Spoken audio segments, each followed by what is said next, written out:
Mr. McCurry.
Good evening. My name is Vernell Bennett Fairs. I'm president of LeMoyne-Owen College, and it is my absolute pleasure to welcome you to another Black History Month program that is a Black program of excellence. Tonight's program was a brainchild of our marketing lead. And so when he came to me and said, I've got this idea about a panel, we need a moderator who is going to be steeped in the culture, fiery, and engaging. And I knew I've got the perfect person for that. And it was Dr. Earl Fisher. So I reached out to Dr. Fisher and told him about the program. I told him the name was Black AF. And I said, now, it might be a little too racy. So if we want to change the name, he said, oh, no, no, no. I like the name. Let's keep the name. So it is my pleasure to tell you a little bit about Dr. Fisher before having him come out. Dr. Fisher, Dr. Earl Fisher is a movement and ministerial leader at the forefront of social justice and Black liberation efforts in Memphis, Tennessee, and beyond. Dr. Fisher was born in 1978 in Benton Harbor, Michigan, to Minister Claudia Fisher and Mr. Earl Bradley. Dr. Fisher is a community organizer. He organized the Memphis Grassroots Organizations Coalition in August 2015 in response to the brutal death of Darius Stewart by Memphis police officer Connor Schilling. Spearheading initiatives in criminal justice reform, media accountability, the removal of Confederate monuments, and voter empowerment, Dr. Fisher formed Up the Vote 901 in November of 2017 to give more political power to more people and to increase voter turnout in Memphis and Shelby County. Dr. Fisher teaches religion and humanities at several local colleges and universities and is a 2019-20 Henry Logan Starks Fellow at Memphis Theological Seminary. He continues to provide necessary insight as a pastor, professor, and an urban poet. Dr. Fisher earned a Bachelor of Science degree in Computer Science from LeMoyne-Owen College, a Master of Divinity degree from Memphis Theological Seminary, and is ordained in the Christian Church Disciples of Christ and missionary Baptist denominations. In 2018, Reverend Fisher earned a doctorate of philosophy and communications from the University of Memphis and currently serves as senior pastor of Abyssinian Baptist Church in Memphis, Tennessee. Please welcome Dr. Earl Fisher. Thank you.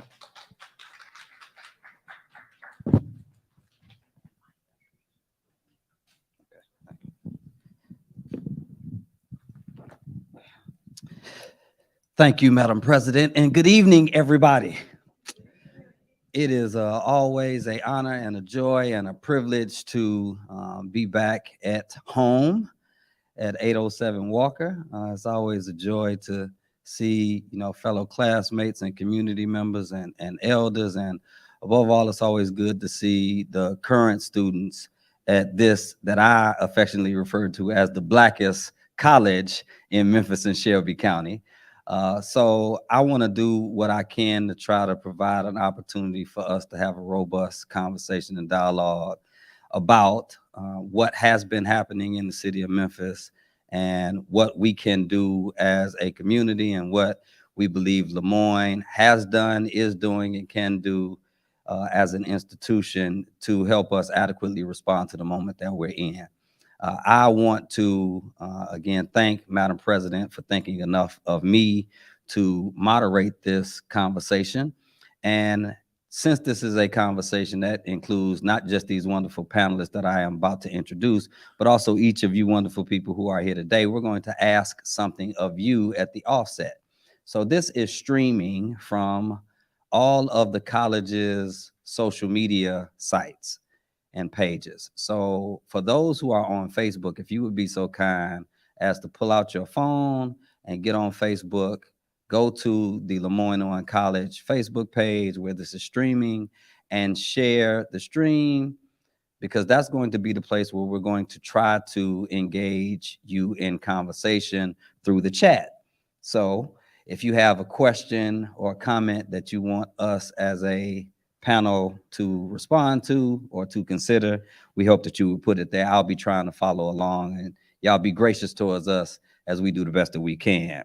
For those who may be on Instagram or some of the other social media sites, please, again, find where this is streaming and share it so that we can reach the people who need to be a part of this wonderful conversation. I have some wonderful people who we have invited to share in the conversation, some of whom are near and dear to LeMoyne, and one of whom is near and dear to me, but definitely necessary for this particular conversation. So let me invite these wonderful panelists and then set the stage for our conversation. First, an alumni of the LeMoyne-Owen College and chairman of the Shelby County Board of Commissioners, my dear brother. Let's give it up for Mr. Mickell Lowery as he comes.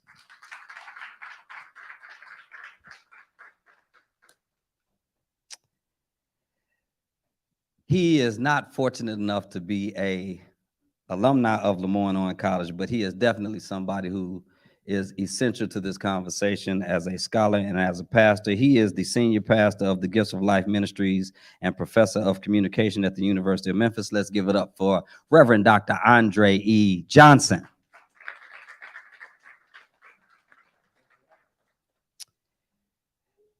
She is a viral sensation, whether you know it or not, and she is also an alumni of LeMoyne-Owen College.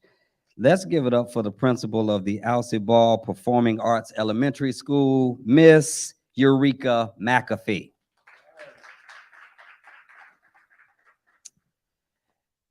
This should be a very wonderful conversation, and all of these wonderful people have some unique perspectives to offer insofar as the subject matter is concerned.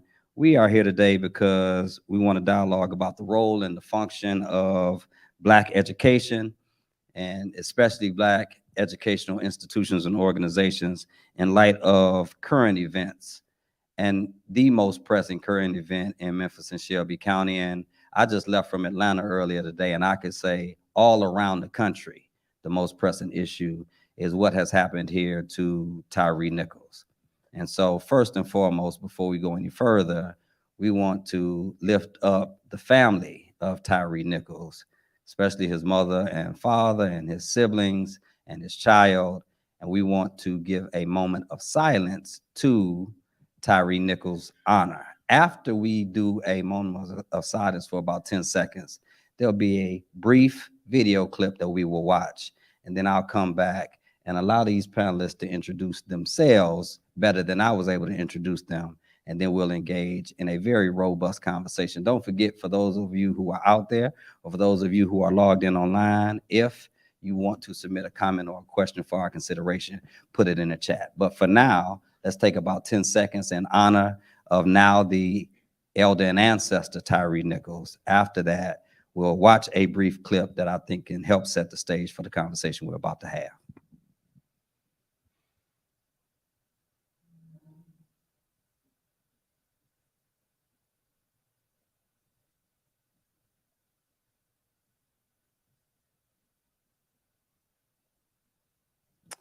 Ashe, thank you.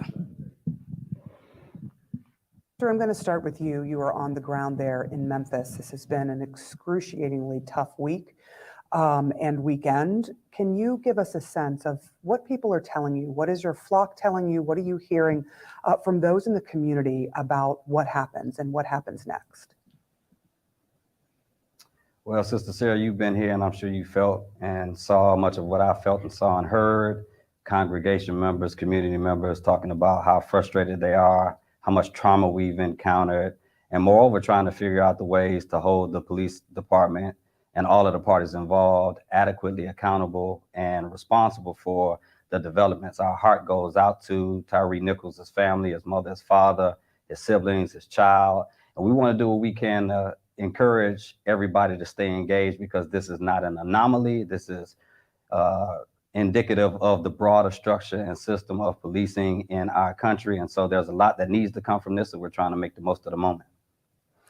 I'm going to just let us hear for our viewers, both national and international. Tyre's mom, Rovon Wells, spoke so sorrowfully and so eloquently as she's going through this and standing in front of the world, explaining what happened. I'd like to let you hear something that she said that I think will stick with a lot of us for a long time.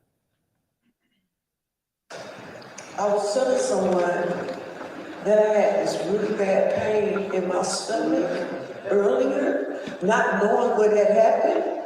But once I found out what happened, that was my son's pain that I was feeling. That's right.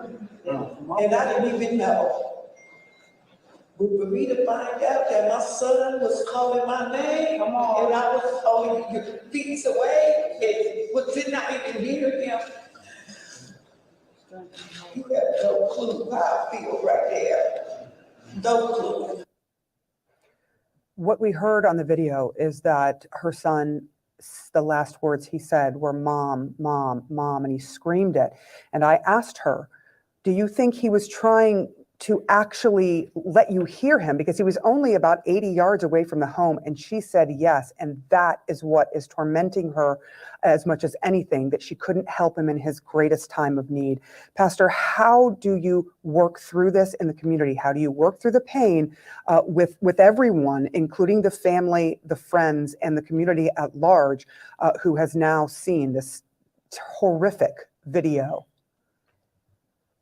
Yeah, it's a gargantuan task, to say the least. We have to put the family's needs and requests and desires front and center in the way that we move. And I know several activists and organizers and community members and faith leaders have been doing that. We also have to make sure we continue to put in the context, not just what happened, but how we got here, and how it's the byproduct of so much negligence and insensitivity coming from the police department, coming from the city administration. And we have to do our best to amplify the voices of those who have been on the ground advocating for reforms for the last several years, but have been met with all manner of demonization and dismissal. So we are fighting for justice for Tyre, absolutely, but we're also fighting for justice for everybody who's encountered similar things like this. And so we put the family front and center, and even the family has articulated that this is much bigger than this incident. It's not isolated. It is part and parcel of the broader system and structure of policing that we have to challenge and change. And I want to. So let me first begin with my dear sister, Miss Eureka McAfee, let me first say, and I'll say this about all of y'all, like what I feel like you bring to the space. And then I want you to, comment on anything else that I might miss that you feel like you're bringing to this particular moment. And I want all of us to be thinking about what it means to know that Black spaces educate Black kids and at their best try to prepare us to respond to tragic moments like these. I thought about you because as a principal of an elementary school, I wondered what it was like to try to engage in conversation with some students and faculty, and then you had district folks that you had to try to balance. So can you share some about what that was like and what you feel like you're bringing to the space now, if you've learned anything from this that you didn't know prior to? But that's why I felt like you would be very valuable to this conversation in ways that others are not. And of course, because you were educated here at LeMoyne. So please tell us, your response to those unctions. Good evening, everyone. Thank you, Dr. Fisher, for having me here. Very, very, very complex situation. Being an elementary school principal, very sensitive subject, ensuring that the conversation is going to not hurt everything that's already going on. So, of course, we were coached by the district, those topics that we were able to really touch on and those topics that we should avoid. We're dealing with kids ages 4 to 11 years old. So we wanted to make sure that we were very cognizant of just their thought process and their feelings, and making sure that if they had questions, we would not initiate the conversation, but if there were questions, we were prepped and ready to address those issues. So just thinking about the child in that manner, if he felt that he wanted to express some concern, or she, then we were ready to deal with that situation. It's almost as if, you want to avoid it, you don't want to bring it to the space, but it's what's actually going on. So we have to be prepared and equipped. Let me just follow before I come to you, Dr. Dre. Being educated at LeMoyne, my hunch is that helped prepare you for the moment. All the things that you've been doing in your career, but especially in this moment. So would you say that I was right? And if LeMoyne did help you, can you speak to exactly how it did? Hopefully there's some students out here or some watching online, and they might want to know what they should be paying attention to in the classroom now, so that if they ever have to encounter a moment that's similar, they'll be as equipped as you have been.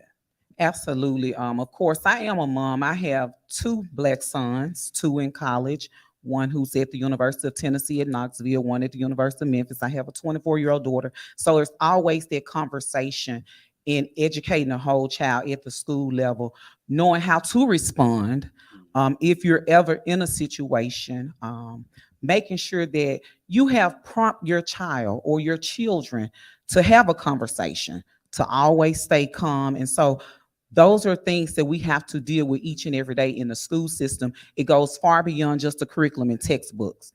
We are educating the whole child. So we're looking at character ed, teaching respect. That's not in the curriculum, but we know that that's important. They need to know how to respond to adults, how to respond to their peers. So that was just natural for me attending a HBCU. Culturally, I know how to have a conversation with those of different races and those of the same race. So it's very important that we have a space, create this space in the school for students to have those types of conversations. Dr. Dre, I think, and for those who don't know, this is one of my closest colleagues, friends, mentors. So me calling him Dr. Dre is no form of disrespect. And I'm not referencing Beats by Dre either, okay? Or the producer. He's not a hip hop producer. But Dr. Johnson, yes. Part of what I think brings you to this space is you have been one of the most present and accounted for faith leaders at the forefront of activism related to Tyree Nichols and other events connected to it in the past, other instances connected to it in the past, but also as a researcher, having done a lot of high quality research on social movements, and especially the rhetoric of social movements, Black Lives Matter versus All Lives Matter, book that y'all edited. So I guess I want you to talk a little bit about what you have seen on the front lines as a faith leader. And also, if you could speak to how what you have encountered in the educational spaces that you have not just sat in, but also conducted as a Black professor, and how you angle those moments. Because I know you, when these things happen, you scrap whatever was on the syllabus and all of a sudden say, we got to address this. Yeah. And so, matter of fact, I need to move and make a motion to Madam President that we gonna adopt Andre Johnson as an honorary alumni of Is that all right? Is College. that all right? So he can finally, claim some HBCU. No. So seriously, talk to us some about those experiences, in the classroom as a professor and on the front lines as a community leader and activist. Well, first of all, thank you for the invitation to be on the panel, and Madam President for inviting all of us to be here on this wonderful campus. And I am indeed grateful and thankful for this opportunity just to share. Man, yeah, all what you just said is just yes. But let me I'm going to get to the faith piece about being on the ground, but I want to take your question in reverse order, because I want to just, add to what Madam Principal was saying here about education and about when real life happens, and when people want to talk about it. I teach at the University of Memphis, and I do want to just shout out just quickly the Black professors at PWIs, because you have a lot of students, Black students at these PWIs that are looking to us to have these type of conversations. And that's exactly what happened at the University of Memphis. Students had a rush meeting. We got news about this on the Friday, and then Monday, right before the ice storm, students gathered in the UC, and they really wanted to talk. They really wanted to open up. They really wanted to ask questions. And they were frustrated that professors were not forthcoming, were not, engaging enough, not talking about it enough. So that Monday night, people kind of left, kind of frustrated, and just still wanted to kind of talk about this. Ice storm Tuesday, ice storm Wednesday, ice storm Thursday, then we come back on Friday. Then I went to a faculty meeting. Faculty members at least were around saying they wanted to talk about this. They wanted to help the students because students have been coming to them, but they didn't know what to say. They didn't know how to approach it. They didn't want to offend anybody. They didn't want to say the wrong thing. So I'm in that meeting frustrated. I'm sitting around here like, what do you mean you don't know? I mean, what are your discipline teaches you? And you're right. I mean, I'm teaching right now the rhetoric of social movements. Tuesdays and Thursdays, 9:40, 11:45. You want to come, just let me know. But I'm teaching that course right now about just social movements in general. Now it's a Tyree Nichols course because we're talking about social movement here in Memphis, and we're talking about in each and every class period, students come with something they found out or found fascinating about what's going on here in Memphis and about social movements. And so we have reconstituted the syllabus to speak to the issue that is pertinent right now. And I think that is the best way to educate. That's the best pedagogical understanding that professors can have to speak, to bring theory to real life or to bring the method down to real life. And the students are getting it. The students are enjoying it. And the students are now feeling as if they are part of a move, even if they have never been out on a street corner, hold up a sign, march or whatever. They feel now by doing their papers and their research, they feel as if they are part, and that's probably going to lead them, hopefully, because I do believe in embodied protest. I think, I mean, you know, at least once you need to come on a street corner, hold up a sign and just say justice for Tyree. I mean, just one time. I mean, you don't have to march, you don't have to do anything, shut down anything, but embodied protest is important. Bodies matter. Bodies matter. So, and eventually they'll get out there. But we have to have space and place for people to talk about their frustration. And when you start opening it up, man, you're going to get real surprised quickly, because a lot of people been wrestling with this for a long period of time, and they open up to you like never before. And guess what else happens? The students begin to trust the professor. Professor begin to trust students, and then you can journey together and you can learn together. Oh, you care about us enough to let us just vent out? Yeah, let's talk about this thing. We're not, scrap syllabus, that's out. We're going to just talk about, how did you feel when that video came out? How did you feel? Because we did not meet during the Ice Storm. I lost a whole week to really prep and prepare and to do the things. But I was at home because I already knew that I was going to do this. So yes, I think it's important, especially at PWIs, because what we found out at the University of Memphis, and I'm sure around the country, is that a lot of spaces and places do not afford an opportunity for a lot of students to talk. And I'm talking about white students too. They wanted to talk about this stuff, and and professors just didn't know. So I think you touched on the second part too, which is the embodiment piece. And so I do want to do a follow-up in a way that I think is going to pitch to Mickell as well.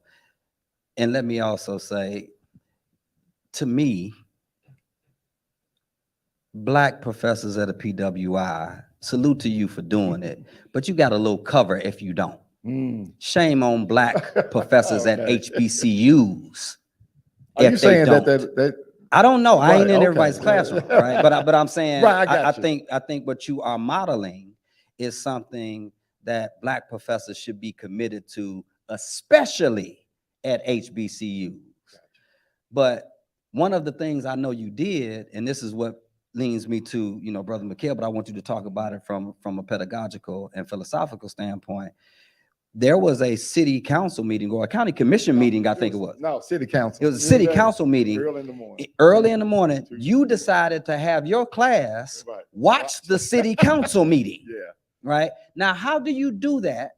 Or what is it like doing that in a state where public policy says you might get in trouble for teaching critical race theory? Well, I turned on the video and it was just there. I wasn't saying anything.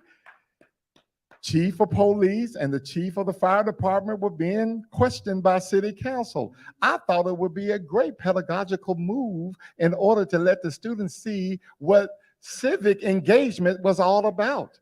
I believe in public discourse and civil discourse. And when you open up spaces and places where people, the public, can actually see their representatives actually working and asking questions, I think that was a great opportunity for everybody in the class never been to a city council meeting. And guess what they want to do now? Field trip. Because my class, again, 9:40. So right in that, when the city council have their committee meetings in the morning, they're open to the public. And now they want to try to go and just sit and just look. And so if education is all about, if rhetorical education, rhetorical pedagogy for a moment, is all about creating a public or creating a person to engage into the public and using her voice or his voice or their voice to speak out and to speak up and to engage in the demos on the public, then that's exactly what we were trying to do in that class that morning. And I think it really engaged the students, so much so now that we are trying to maybe plan to meet at City Council for class and and watch them live and in person. Yes, salute to you for that. Mr. Chairman, a couple of things I think bring you to the space. Of course, one of the more notable alumni of LeMoyne, former SGA president, former member of the 20-0 starting basketball team. They started 20-0. They didn't win the championships like we did, but they did start out 20-0, and that was historical. And so I respect that. Salute to that. And he's been an OG for me since I got here, even though he plays the wrong fraternity, but it's nothing but love. The greatest fraternity. So we start talking about public policy. Y'all, this is Fireside Chat, so this is how to go. And don't forget, if you got any comments or things that you want to add, make sure you are logged into the stream on social media and you submit your comments or your questions there. But public policy is part of what got us here, whether it be what's happening with policing, whether it be, where money is going in certain neighborhoods, things that you have had a lot of experience with and now have a great deal of influence over. And as I think about Principal McAfee, the budget for education is in the hands of the county commission. So that's what I believe brings you to the space, the perspective where you can share what it's like to engage in, harm reduction from a public policy standpoint. And how has being educated at an HBCU helped prepare you for the role that you're serving in now? Sure. Well, thank you, Aaron. Well, Dr. Fisher. All right. First, thanks for having me. And let me just say here, thank you, Principal McAfee and Dr. Drury for what you do as well, because, I have 3 daughters and 2 of them are in grade school and one is in grad school, and the influence that people like you are going to have on their lives, not someone like what I do. They're going to be people in my roles. They're going to be people who always remember you for what you do. So thank you for that.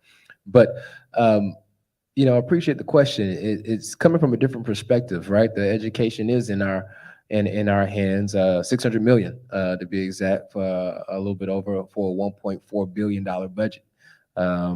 And it's never enough money. It's never enough money.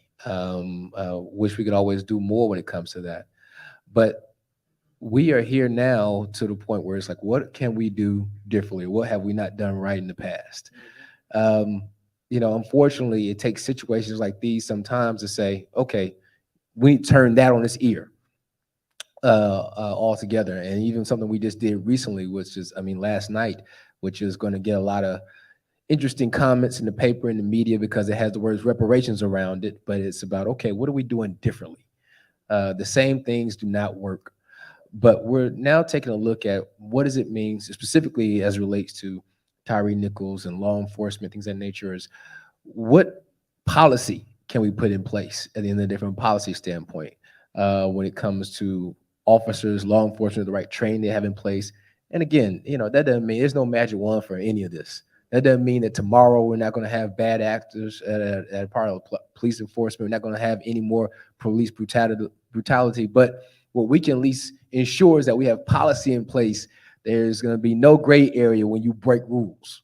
Even, for example, I'll tell you one thing that you mentioned the city council, that the city council and us may be looking at is having some type of joint understanding. Just say, for example, if a police officer has been sanctioned or been demoted at the MPD, well, if we don't let them quit their job at MPD, come on over to the sheriff's department and ascend over there, right? Those are 2 different companies. That's like, that's like saying FedEx and UPS. That's different.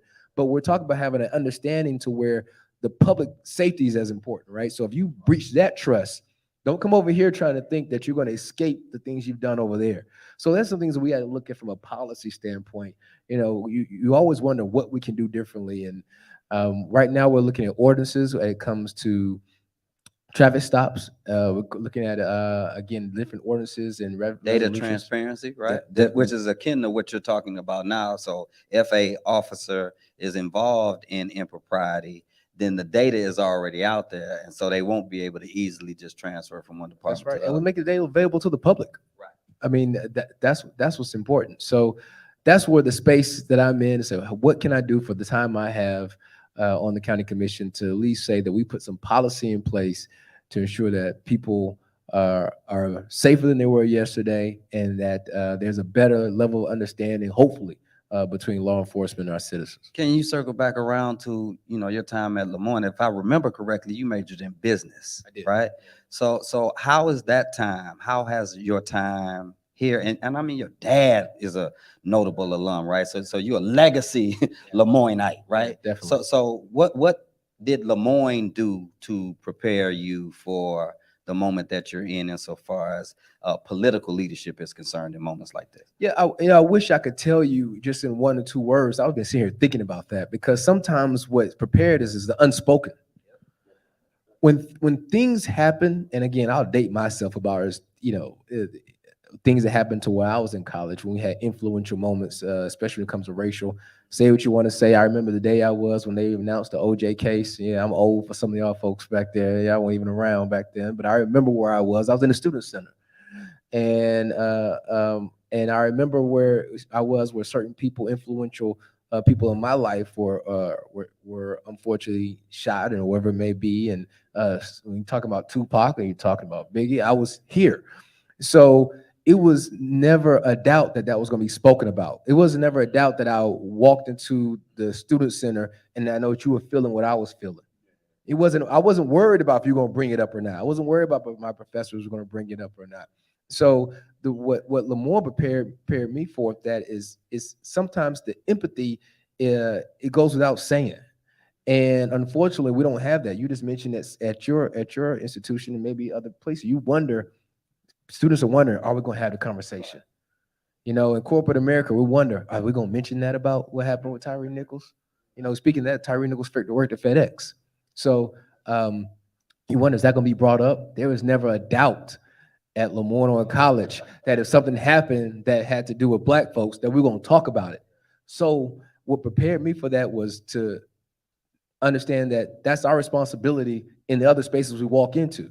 This was a safe space. But if you walk out of the space, it's our responsibility to make sure those conversations are held no matter where we are. Yeah, so man, salute to y'all. Give it up for all of these wonderful panelists so far. And again, if you have a question or a comment that you want to be entertained, make sure you are on Facebook, on the LeMoyne-Owen College Facebook page, and submit it there, and we can try to entertain it. You just described something, Mickell, about how fearless these encounters can be. Like, somebody's gonna say something. And so I want to try to make our conversation a little bit more fearless too. All of us have different perspectives and angles that we bring to this moment as we are responding to a community full of all kind of anxieties and emotions and traumas. What do you think from your vantage point, whether it be as a principal, whether it be as a educator, whether it be as an elected official, what do you think we as a community are missing about this moment? This is more popcorn. I'm not directing it at anybody. Anybody who feels led to just jump in and we can, vibe off each other in that way. What do you think we as a community are missing in this moment about what's happening? I'll take a stab at that one. I think one of the things that we're missing is that the actual conversation, it's a process when we're talking about trauma, death, pain in the Black community. A lot of times it's hard for our children to articulate their pain. The space hadn't been created because they've been taught to be strong. Don't let anyone else see you cry. You're not weak. And so I think it's a process. So, and it goes beyond that feeling. So first, we have to accept it. A lot of times we can turn the blind eye, but once we accept that, and then you have to be receptive to the support for dealing with that pain and that trauma. There has to be space made to have the conversation.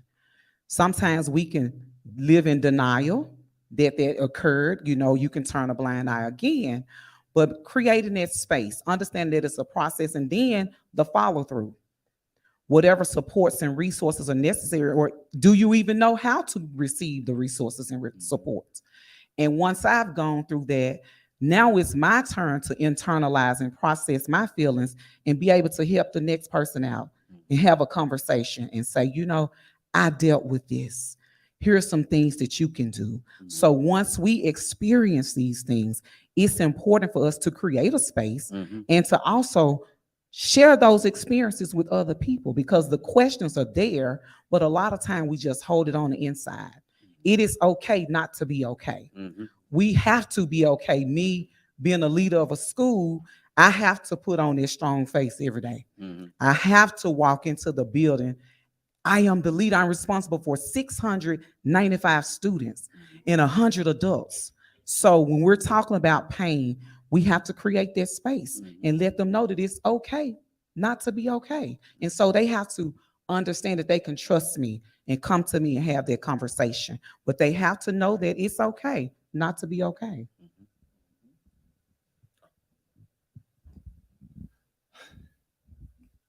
You know, I put on social media just the other day, has there been any, you know, town halls, any kind of talk, and knowing that this was coming. Right. But that's why I put the question out there. Remember George Floyd? It seemed like every institution, every governmental body, every individual, if you had any kind of power or prestige in the public, everybody at least made a statement.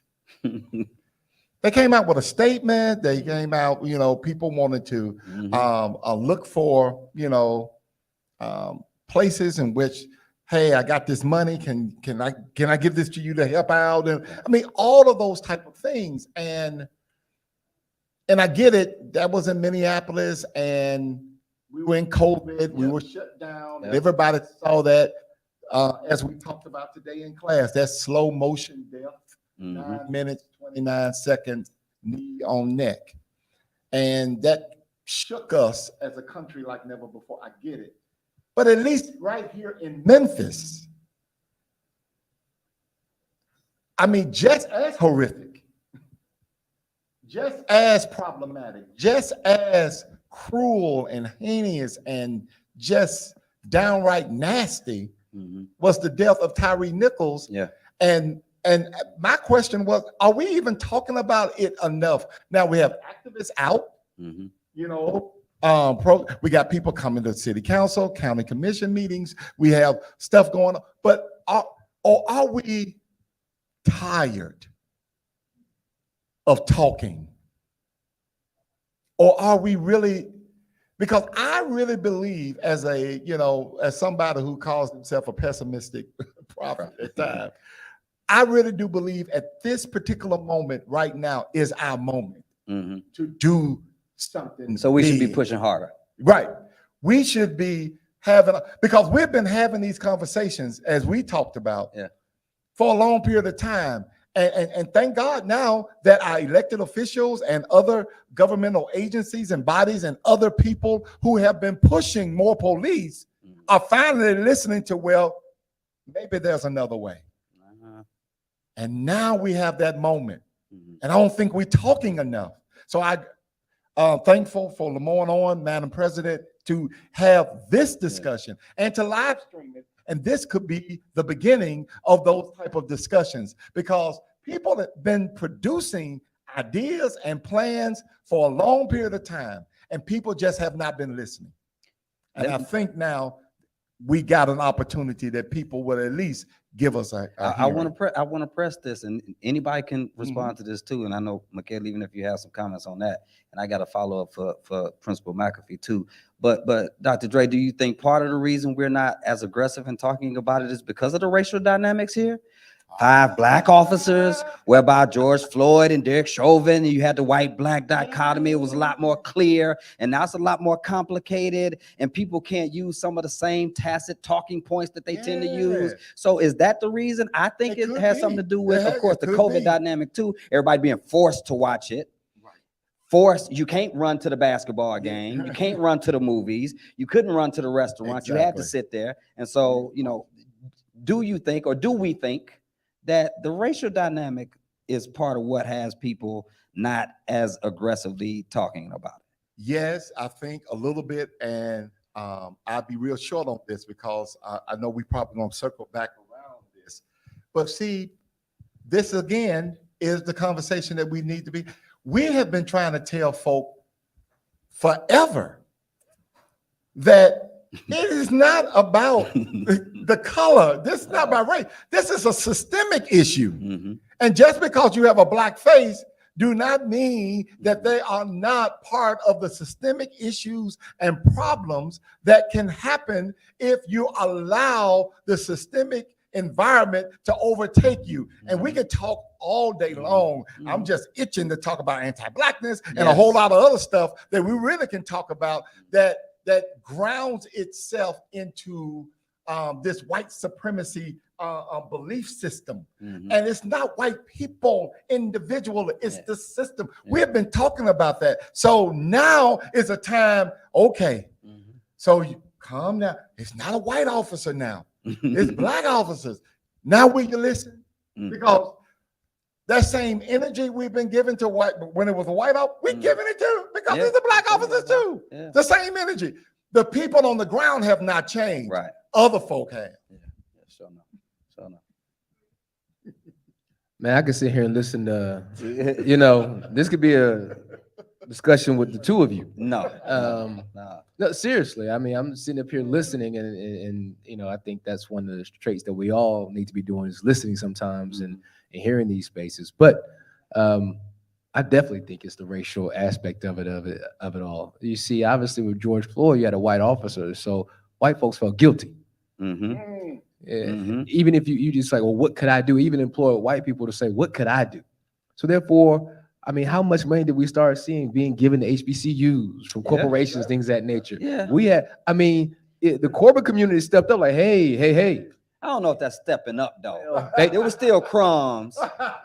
And done more than they have in the past. Yes, Yeah. but that's a low. Can we agree that that was a low Oh, bar of course, to start with? of course. And, and I said, I used to say, you know, white economic anxiety is at an all-time high, right? Like, they were like, please Right. take some of the money, black folks, please. Right? Oh, of course. Yeah. It's never going to be equal to revenue and profits around Yeah, here. But, yeah, right. you know, I say that from that mean is that they stepped up to say, I don't want you to single me out. Yes. That's what I mean Yeah. by that. They Yeah. stepped that. Don't single us out. We Right. did this over here too. We did this over Right. here. And then again, we're not talking about long-term effects, right? But again, people did what made them feel good at the time. Mhm. This isn't the case right here because of the racial aspect of it. So the white people say, "That's oh man, that's terrible." You know, I mean, and I'm just. Oh, I'm those just poor black people. Yeah, I'm just yeah. Yeah. It's terrible. Oh, wow. And Yeah. I'm not saying that I'm empathetic. I'm just saying that's just what happened. But they don't feel obligated to do anything. Mm. So now, and unfortunately, and then you know, this may not, you know, you could disagree with this, but we're in a safe space. This is home for me, right? yeah, This is yeah. why you invited me up here, right? I'm not Sure the enough. professor, right? Sure So you know, so this is why you invited me up here. But at the same time, it's a culture issue. All right. Because a lot of us saw that video and recognized what that looked like. We recognize that has egos involved. We recognize that this seems personal. It recognized like, that don't seem right. They know this young man or something like that. So unfortunately, the jury's still out. Because a lot of people think there's something still behind what happened to that young man. Could that be? Yes, people do think that, but could that be because of our, what we would call in academic spaces, cognitive dissonance relative to what's happening with, as Dr. Johnson was talking about, the system and structure of policing itself? And could it be because of how everything was presented to us? So I'm gonna pitch this to you, Madam Principal, because you know people are in the chat even asking like, so you said you were prepped by the district or coached by the district, and people want to, you know, kind of know what that means. But tell me what you think about this. I felt like we missed an opportunity when we did not have school on that Friday when the video was released.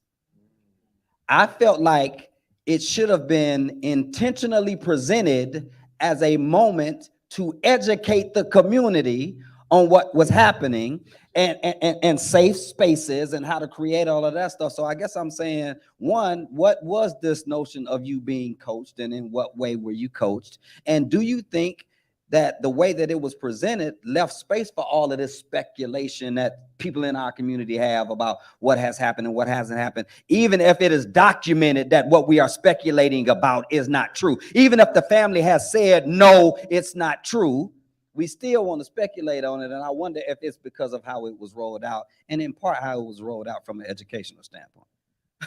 Well, honestly, Dr. Fisher, I was really actually glad that we did have to go to school, just Okay, being okay, honest. that's good.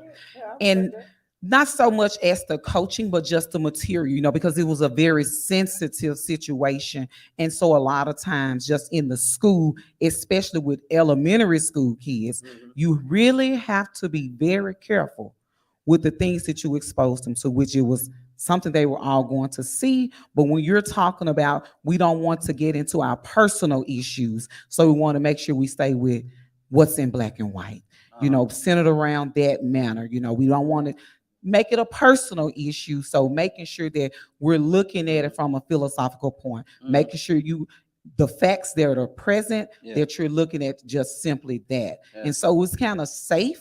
It was a safety mechanism for the school system, because everyone has their own different perspective and their thought process. So in the classroom, especially with teachers and educators having that liberty to take their discourse, so you have to be careful with that. So that's what's very important. I definitely, and because sometimes you don't even follow the curriculum, Well, I think that's part of what we kind of discussing insofar as what it means to be leaders, black folk in leadership, and mindful of the particular context of being tasked with responding to black trauma and black pain and black death.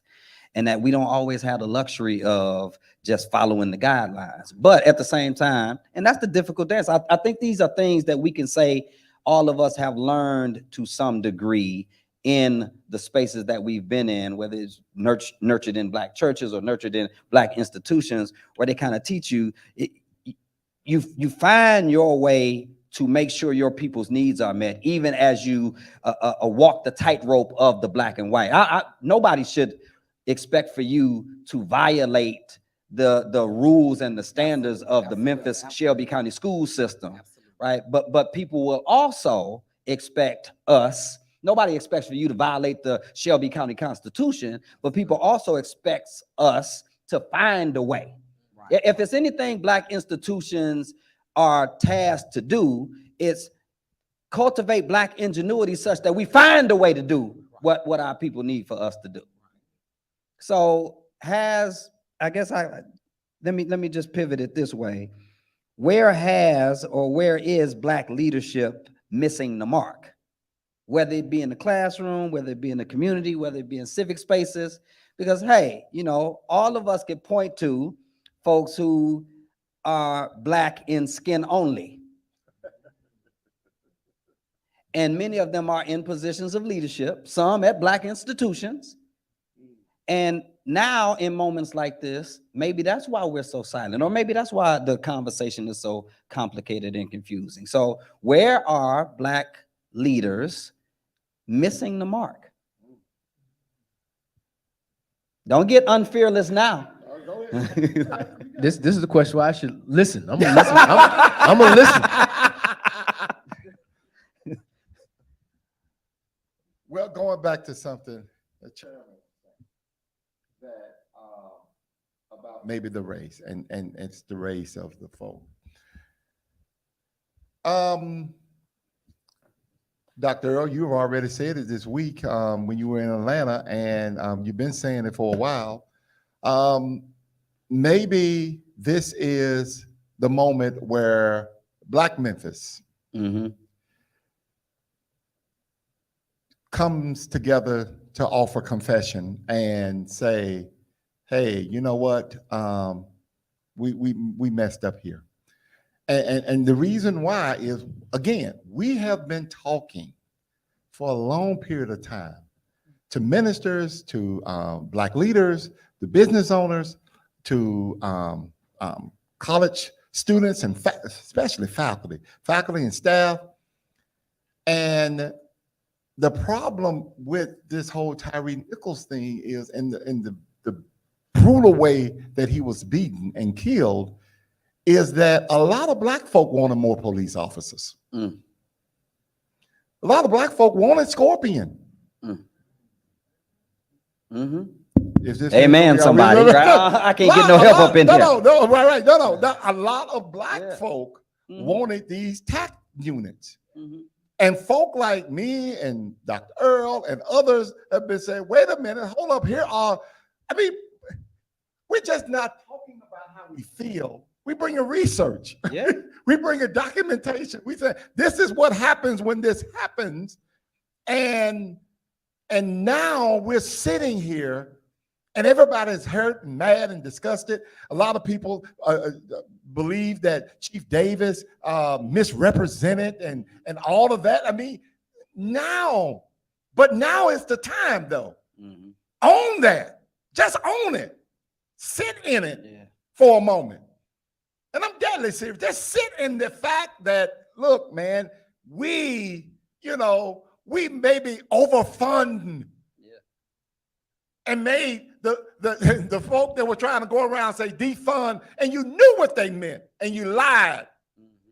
You knew what they meant. They were not talking about getting rid of police. They were saying, stop funding all the money that we have going to policing, and they are beating and butchering black and brown folk. You knew what they were saying, and you still did it. And we need to just sit in that for a moment. I talked about this Sunday. We got to sit in that. What is this anti-blackness that we can get? It can get all inside of us, and we can buy into. The very first thing that I saw when I saw that video, I said, "Man, white supremacists were happy." Yeah. When they saw that. That was like, great job. Yeah. We taught you Negroes well. That's it. And if we buy into that, there's nothing left. There's nothing left. We cannot, but we have to love us. We got to love us. And when we do that, then we can begin to have the conversations that we really need to have. And we can see it again. We can reimagine what policing and what public safety can look like in this city, which is a majority black city to begin with. We cannot keep doing the same thing and expecting different results, and then showing up for the press conference shocked, and just hurt and disappointed when this happened again and again and again. And start believing black folk. Black truth matters. Yes, sir. Right before, when this came out, how many other people start coming like, hey, I filed a report about this same guy the week before, or they did this to me. We got a hotline, the ministerial, the clergy alliance. We got this hotline. People are calling all times of day and night, telling about their stories. Come on, y'all. Sooner or later, we got to start believing these folk and start to do things differently. Amen. Amen. Here's what I think I hear us saying, and I want to hear more from Mickell about this from a public policy standpoint. I think I hear us saying something I heard one of my colleagues say this week on the panel I was on, Reverend Mike McBride, Live Free Campaign, Oakland, California, said, you got a whole lot of folks who want to lead black folks but don't love black folks. You got black leaders who don't love black people. And so I wonder if we have adopted the ideology of anti-blackness or white supremacy such that even black leaders don't feel obligated. So here we are at the historic HBCU. And I think it should be explicitly clear that our commitment is to the edification and the empowerment and the nurturing of the next generation of black leaders. Unapologetic black affirmation, unapologetic black liberation.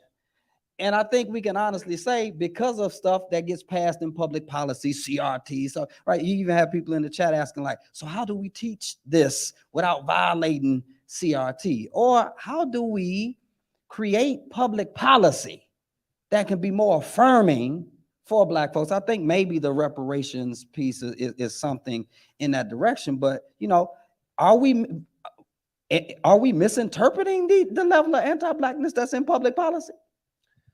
That's a tough one right there. I mean, this city obviously is majority Black, and obviously our leaders are majority Black. And the county is majority Black. Majority Black. And I can tell you, the fact that thinks that there's anti-Blackness from our Black leaders, that's scary.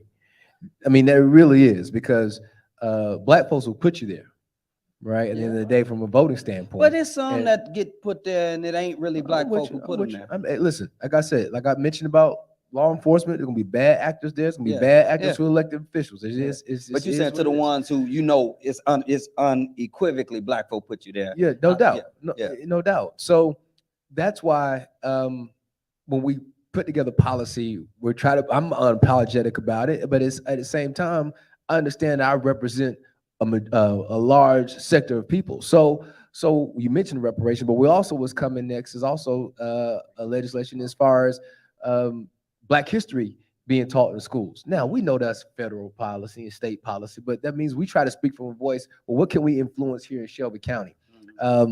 Again, we need help from the state. We need help from the federal when it comes to those things. But I tell you, this commission that I sit on right now, you have 8 Black members. And that's never happened before. 5 of those members are female, Black African-American females. That's never happened before. We recognize that this is a historic commission, that we're going to do some things that may get overturned. Quite frankly, we may be sued. We've done that before. In MWE program, we try to put in how much money is going to be spent with Black-owned businesses.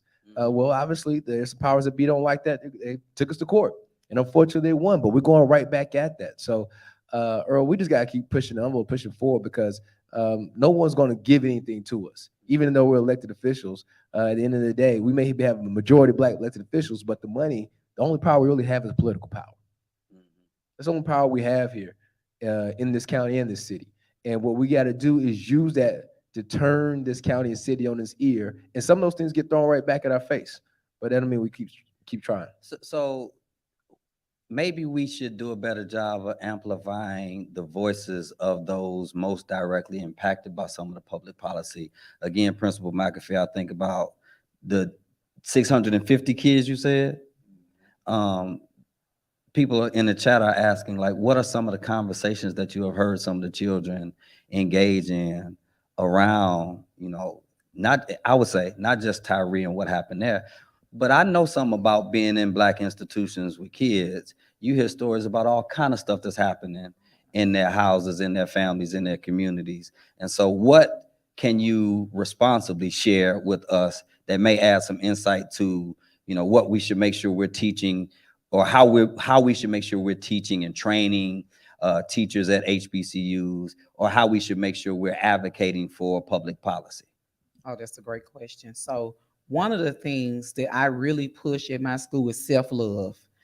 We have daily announcements each and every day. So like for the entire month of February, it's the national anthem that's being played. So we don't just single out a certain culture.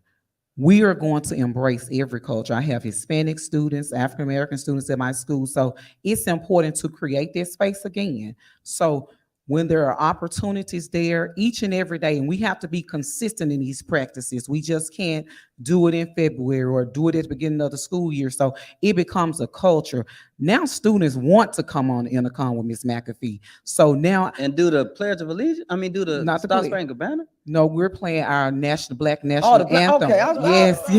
Maybe I just heard that. Did she say Star? No. She said Star. She said national anthem. National but you anthem. no. Oh, right. We're Right. Because I was envisioning, fourth graders taking a knee in the classroom, and I was like, please, right? Okay. I see what you're saying.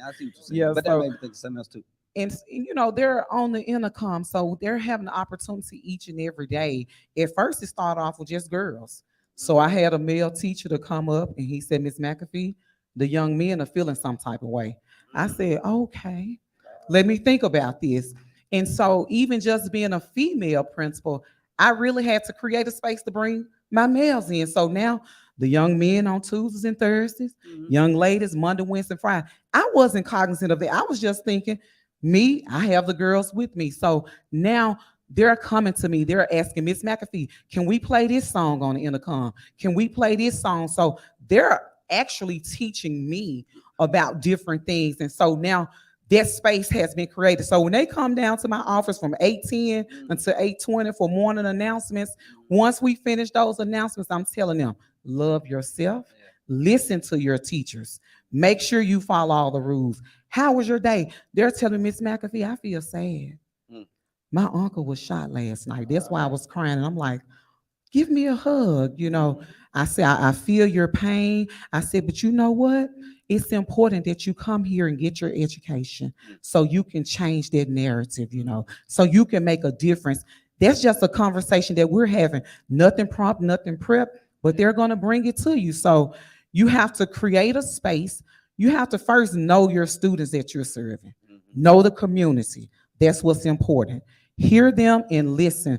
Just like Mickell stated, sometimes you just have to listen and observe. So it's important to have those conversations and be consistent, because once you start something with children, they're looking forward to it. So I think, again, like you said, a lot of talk about it, but we have to put some actions behind it. So making sure whatever I implement is something that's going to be consistent, even if I'm not the principal at that school, making sure that, hey, this is something that we do, creating that culture and climate to where even if I'm not in the building at 8:10, we know what's going to happen.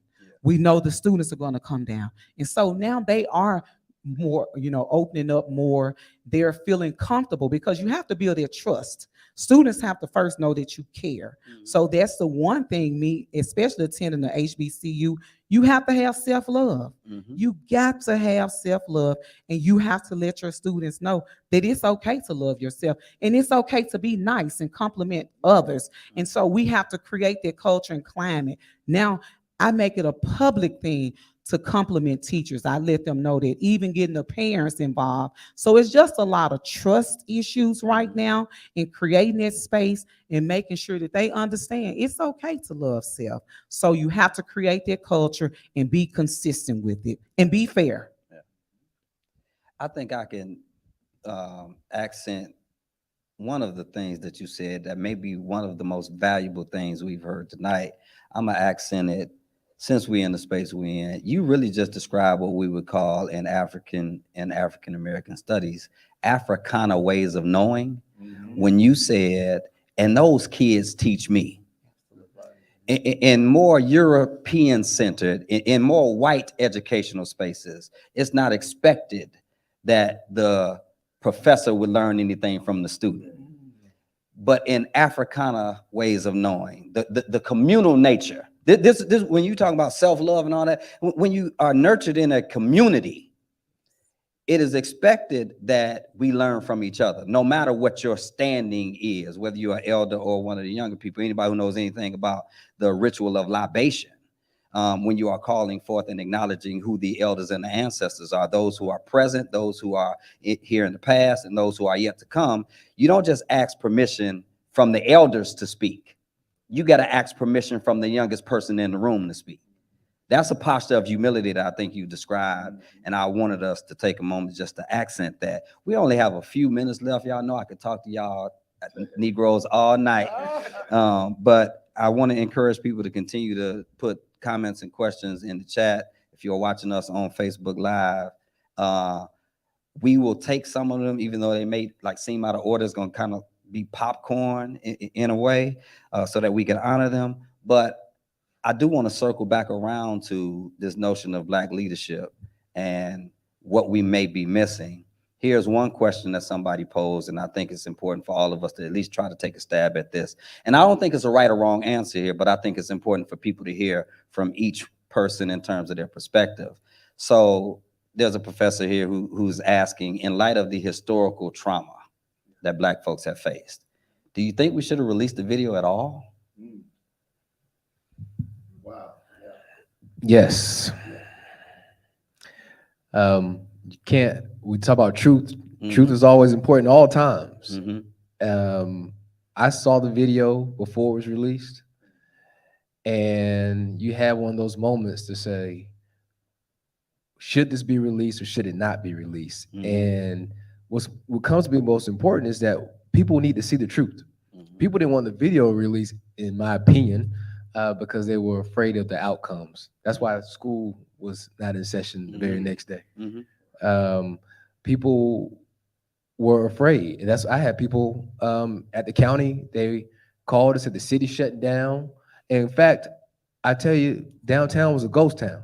Yep. I was downtown, was on the streets there, and I tell you, there was no one on the streets. People were afraid. So people not wanting to see the video release, I think, were afraid. And number one, but two, if it was a white officer, people wouldn't not want the video released. It would be a given. Imagine if there were white officers and we're not going to release the video. That wouldn't even be a conversation. So we can't treat it differently because the officers were black. And I thought people thought that would be a stain on our city. It is. I thought they would think that people. You think the video is the stain? Oh yeah. Or what happened in the video is the stain? Well, that's what I'm talking about. Okay. I'm talking about the actions that took place. Yeah. I ain't trying to. No, I'm do with you. semantics No, with with you. you. No, what happens is a stain, obviously, and the world being able to see it. Yes. I thought people were looking at Memphis a little bit differently. But that's something we got to deal with in ourselves. Like I said, we're a proud city, but we got some culture issues here that we got to deal with. So I'm of the opinion that it should have been released. And while we're talking about this too, I do have to say that I'm also proud of the fact that people are continually not only been indicted, but we continue to hear about anybody else being involved with that are pending, either getting suspended or what happened. I mean, that hadn't done before in the past. We see these things in the issue. We wonder, well, what's going to happen to them? Will they get off? Will they be fired? They've been suspended without pay. There have been some actions here, unfortunately, that we can look back and say, okay, we see some movement, and there's movement continuing to happen. So I'm under the opinion that it should have been released. I'm glad it was released because now it's in our face, and what are we going to do about it? We don't get to talk about reparations at county commission without things like this happen. We don't get to talk about things that help out black people without people seeing these things, and then some white folks saying, "Okay, let me let that ride." All right, I can't stop from talking about it this time. Others, do you think, pros and cons of the video being released? I thought you were going to ask another question, but no, Go for I it. agree. But go ahead. I just say yes. I agree, but when I watched that video, I was thinking, and I still have questions. I was thinking about those officers, and my question was why? Yeah. Because I can see them as former students. 23 years ago when I started. Dr. Dre, that's your intro. Because you've been saying, who your teacher? Who your Right. parent? Who your, right?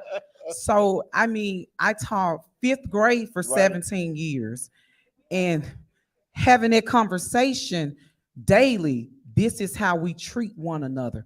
What were they thinking to make them think that that was okay? What have they been taught to let them think that it was okay? So my thought was, what did I do, or what could I have done to assist and aid? So that was the question for me, because I could have taught those young men. And so I'm always thinking about the gaps between elementary school and middle school. Yeah. Had an opportunity to teach in middle school.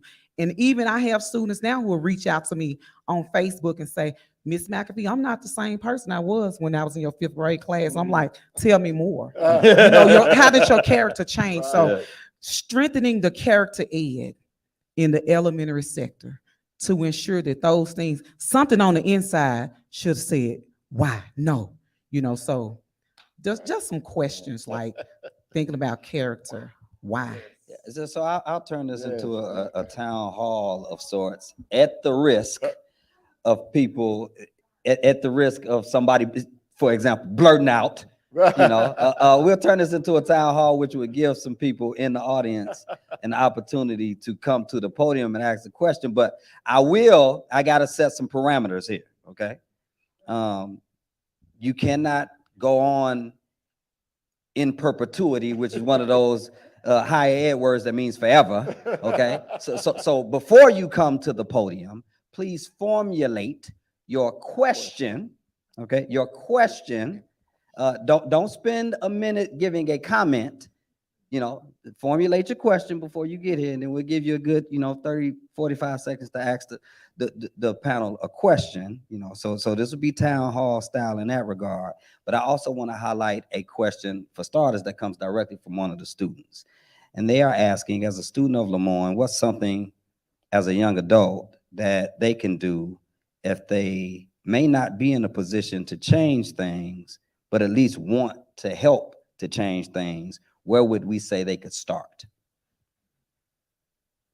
The LeMoyne-Owen folk want to answer that one? I mean, You the honorary LeMoyne-Owen guy now, right? Right, Don't you be. have an answer, but I'm about to say, I don't. wanna give them an Okay, opportunity all right, first, yeah, all right. I'll Okay. answer, but because I just had the same conversation with the students over at Southwest Community College, Mhm. and it remained, and they look just like everybody in this room, so it remains the same. It obviously is not being silent.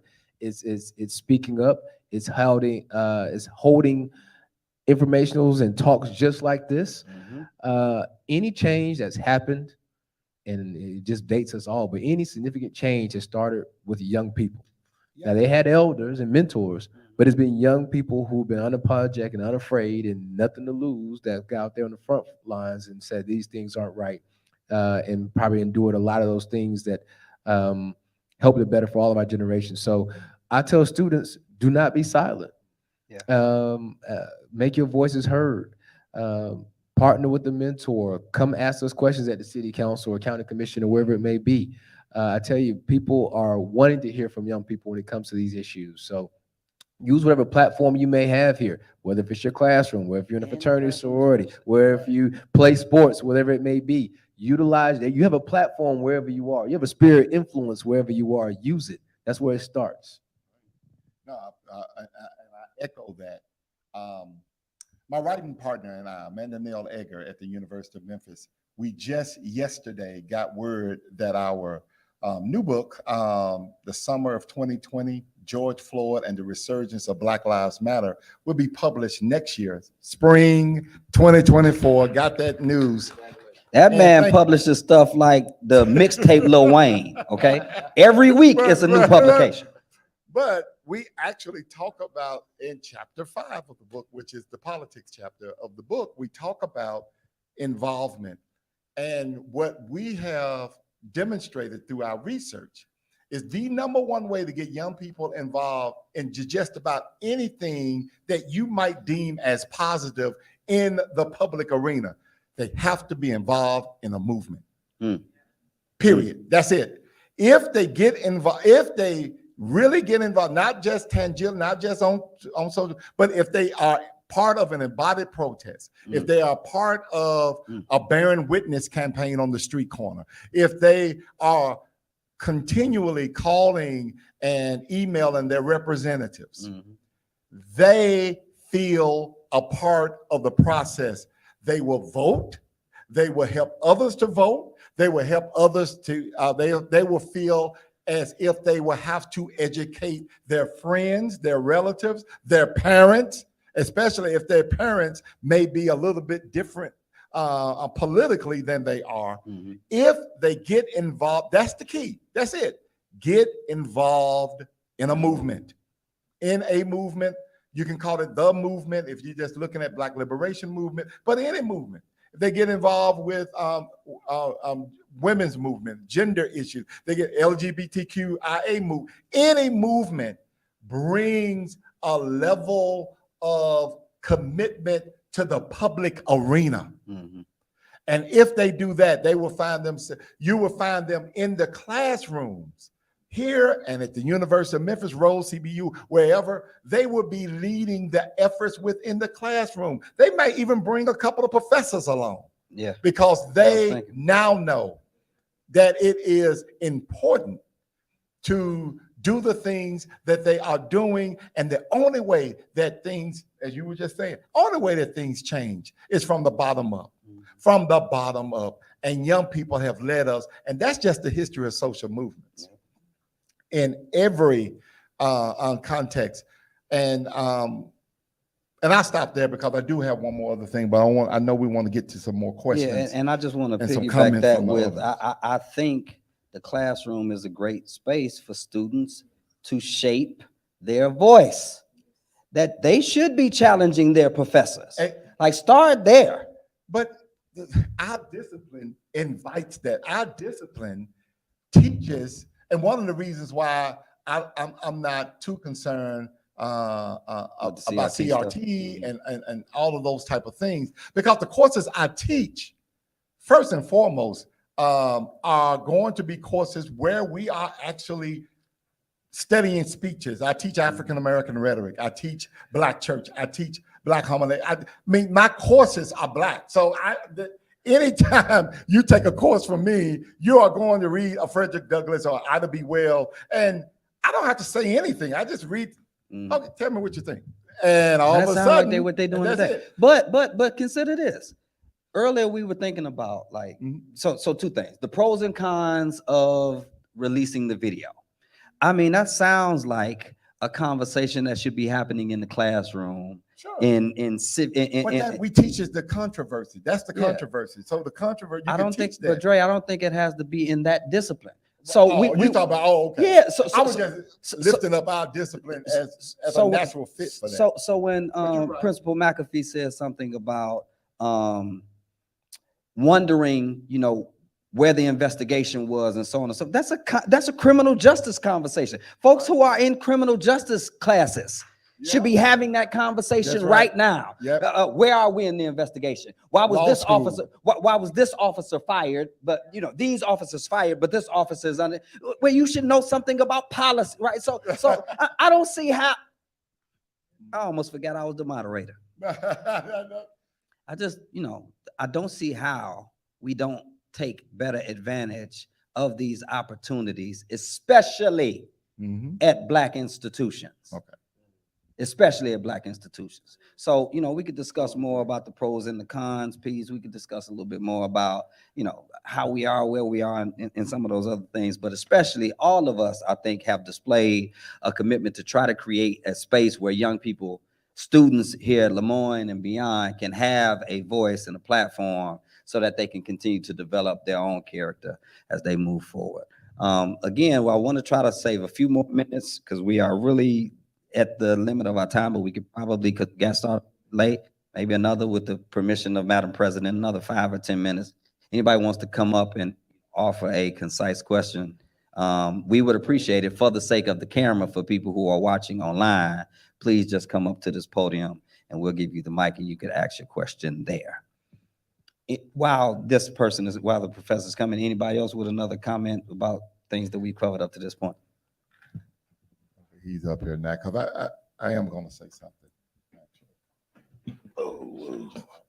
Yeah, I'm not going to ask a question. I want to make a comment because I asked a question in regards to the pros and cons, because from a social work perspective, when you think about adverse childhood experiences, all right, and you think about how children have been traumatized through incest, rape, abuse, and abandonment, okay, absent parents, parents being incarcerated, bullying. So you think about all those things and then that haven't been addressed, all right? And there's a reason why we don't show kids certain things on TV, like child pornography. You know, there's a reason why, because their minds have a difficult time processing that information, okay? So when you open up this can of wounds, when you open up this can and you release it to the whole society, who is there to close that womb up? When you released it, they're already dealing with trauma that hasn't been addressed. And then we add more trauma to the child's life, okay? Adults struggle to deal with certain things, okay? So imagine a child that watches this, that has no one to guide them, to encourage them, to explain to them how to process what has happened. So that's why I asked the question from an adverse childhood perspective, with children growing up, experiencing trauma that hadn't been addressed. Now it's compounded. So that was my concern as a Black professor, as a professor that's educating and talking about these things in the classroom. That was my concern. My expertise is with children and families. So I think about the child and the family. And who is going to be there to help them process these things when you open them wounds up? Because if you can't close them up, you open them up, but you don't close them up. I think that is a question of sorts. So if we do, if we do end up in a space where our kids or children are being exposed to these things, how do we respond in a way that is trauma informed and not trauma inducing or compounding the trauma? That is just the foundational issue of being Black in America again. On the one hand, it is traumatizing. I have not watched the entire video. And I don't share Black death on social media. So if there's any Black death that's been going, we just skip that.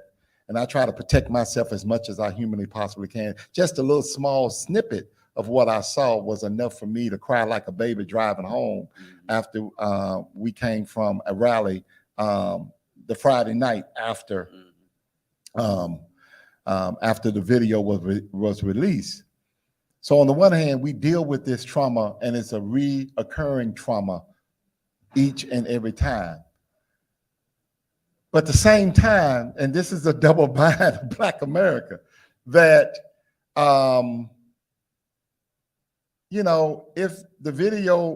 if there was a video and if it never was released, there will be some people still to this day saying that he hurt himself, or he did this, or something happened, or whatever. Even though we saw the picture in the hospital, that we knew something happened, but without the video, and it reminds me real quick of the reporter, the AP reporter that called, and after Derek Chauvin was convicted, wanted to get my impressions on the video being released, because he was writing a story on, he was so shocked. He was a reporter for 20 years, and he was shocked to find out after 20 years that police actually lied on the initial police report.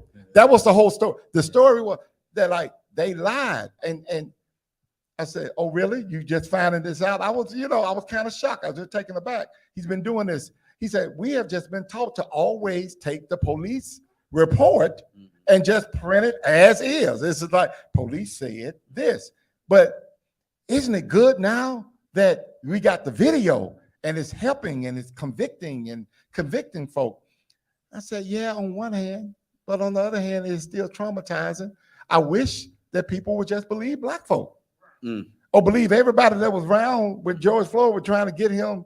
If Donnella Frazier did not upload that video, y'all, Derek Chauvin would still be training police officers in the Minneapolis Police Department. Because we would have never known what would happen to Joe. The brother just lost his breath and could not breathe. That actually in the police report. Or he might have did something to deserve it. That's what people would have said. Or that too. And then all of a sudden, we would never gotten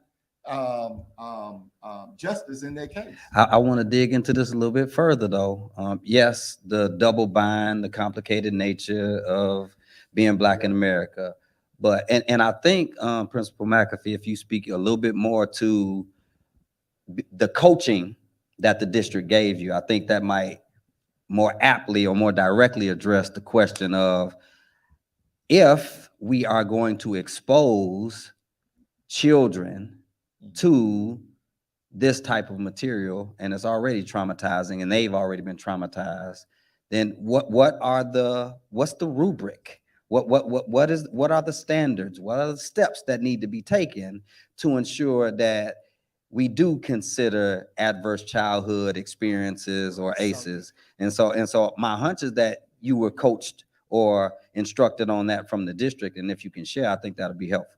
Yeah, so the publication was just for us to be able to have a segue into the conversation without hurting students further or traumatizing them. So it wasn't deep with the information that was already out there.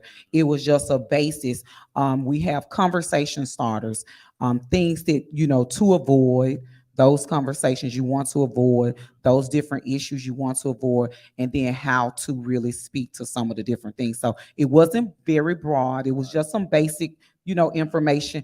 If that space was created or a student did ask, so Did the here's students just a come up? I'm support. curious about this. Did students come up and start talking about this? At my school, I didn't have any students who really came up to me and talk about it, about the situation. Did any of the teachers say that students in their class kind of brought it up? Now, I did have a couple of teachers who did say that the students did bring it up, but I, of course, did share the information. And I asked them, and so they had more questions. They wanted to know why, why did they do that to him? Those were the questions that were asked. And I think, to be honest, that's unavoidable. Right. Because absolutely. whether you produce it or not, it's there for public consumption. And kids get access to all kind of stuff, child pornography included. Absolutely. Now, I don't mean we Absolutely. need to endorse it, but we do Absolutely. need to be prepared to respond to it. Now, where I think, Mickell, you can help us with a little bit of perspective, the whole transparency and accountability thing, right? Like that footage technically belongs to the people. Yeah, it does. And we already struggle with people already not believing things that happen or believe there's a system issue as is. So the more transparent you can be, the better. I understand that the point that was made there, especially as a father who has an 8-year-old and a 13-year-old, and they both have access to want to use phones and tablets and everything else. Trust me, they're gonna find it. They're gonna find whatever's out there, and it's up to us as parents, and hopefully up to people like both of you all, like the professors and teachers, to help people shape in another direction. But again, it's one of those issues. You can't please everybody when it comes to something like this. But what's going to be for the greater good, and hopefully they'll have people like the professor there, and hopefully other mentors that can really shape the conversation for those people who may be triggered their aces when it comes to those things. I'm gonna invite another question. Okay, go ahead. You tell me the question. I'll relay it back so that the people who are watching can hear it.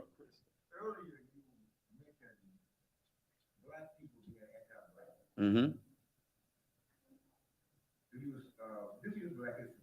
Mm-hmm.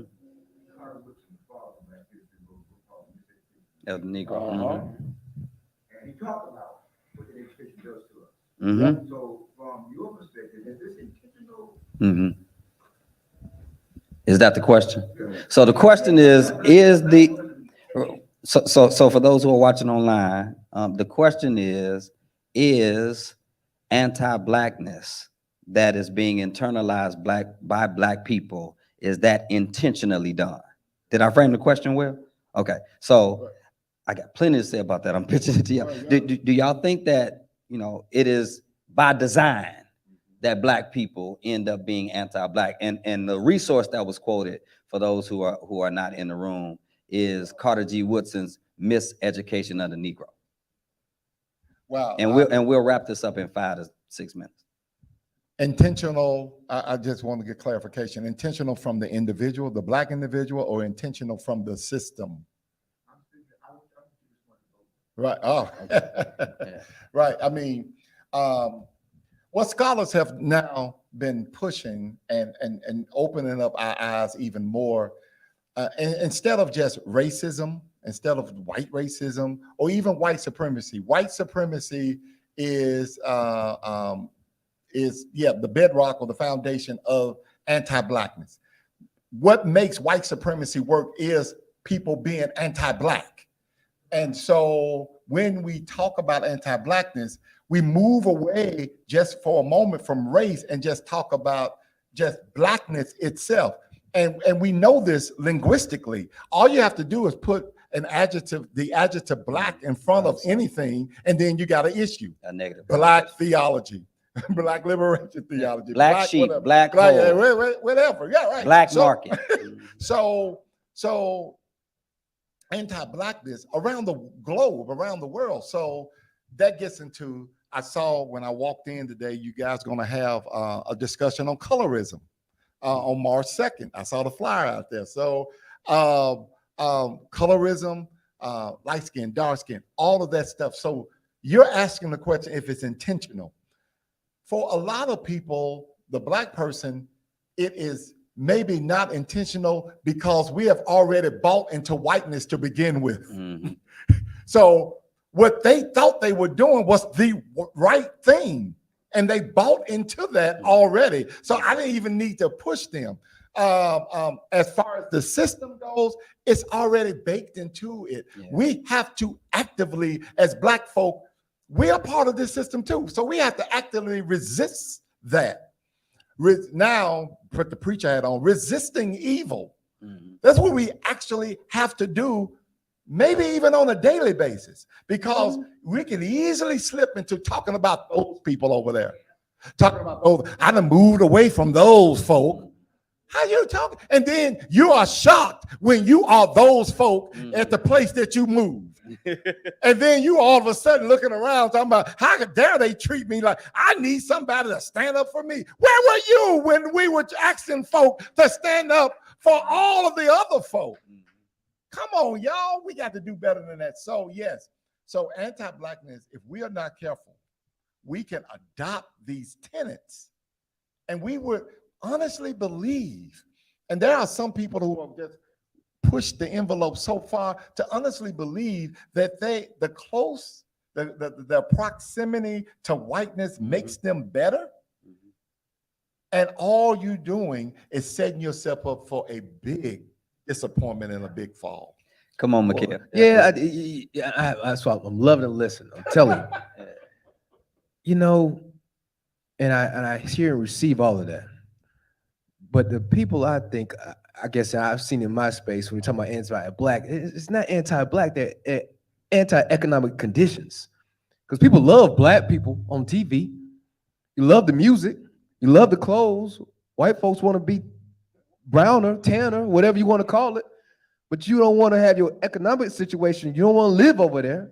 You don't want to live in poor communities. You don't want to have bad schools. You don't want to have bad roads. And white folks deal with Black folks who can afford to live where they live. Some of them do. Some of them do. I'm not talking about utopia. I'm not talking about utopia. Because I'll just be like this. I don't have many Black folks that live around where I live right now.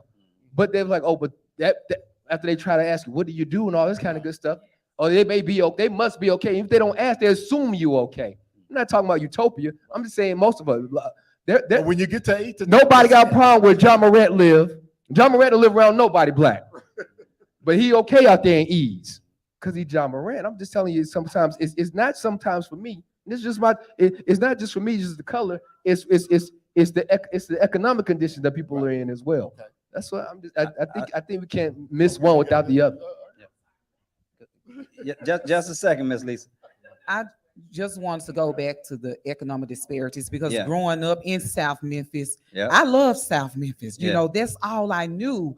But my question is, what happened to wanting to live in South Memphis? You know, coming from South Memphis, attending LeMoyne-Owen College right in South Memphis, I was excited. Yeah. I loved it. So it's almost like that self-love is gone. You know, it's like we want to be like this. You know, how do we continue to create the love in the community? I'm just wondering, like, what happened to? Well, what happened? What happened is you gonna pass the mic back there? Okay. So, and how much time we got left? 10 minutes. Okay. Cool. That's helpful.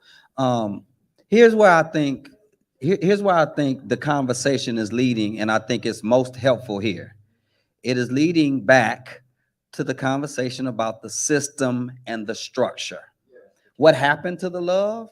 It's systemically and structurally being removed from us. How is anti-Blackness impacting Black people? Because you are learning it from the day you end up in a public school where the curriculum is crafted by majority white people, and if it's in Tennessee, in a white nationalist state. So what happens? Why are the economic disparities what they are? Because it's part and parcel of the system and the structure as it was designed. Carter G. Woodson said, you can train somebody to go through the back door so much that if you ever put them in a room and there is no back door, they're going to make one to go out of. So that's the psychology of it. It's the system and the structure. So what's dangerous is if we only do the tokenism, Or, yeah, well, 5 of them over here are straight, or 10 of them over here are straight. Why is South Memphis in the condition it is? Public policy, disinvestment, intentional withdrawal of resources that makes it harder to live where you want to if you want to live near Black folks and still keep property value. Redlining, all of this stuff is systemic and structural. It's not coincidental, it's not happenstance, and it's not arbitrary. We learn it, as Dr. Dre has said, you gotta confront it every day. And shame on us if you ever end up in a Black institution and don't get the resources to confront it.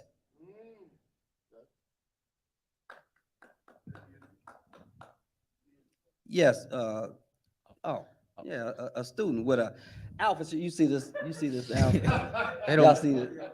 every decision that folks make can't be the right one. At least you at LeMoyne, you know. Go ahead, Drew. Well, I just want to say thank you all for just taking this out, well, being here. So that's where I want to start. And I was the one with the question as a student just attending this institution. And I wanted to kind of answer your question of why haven't we talked about it? And I think it's the ideal thought of just fear.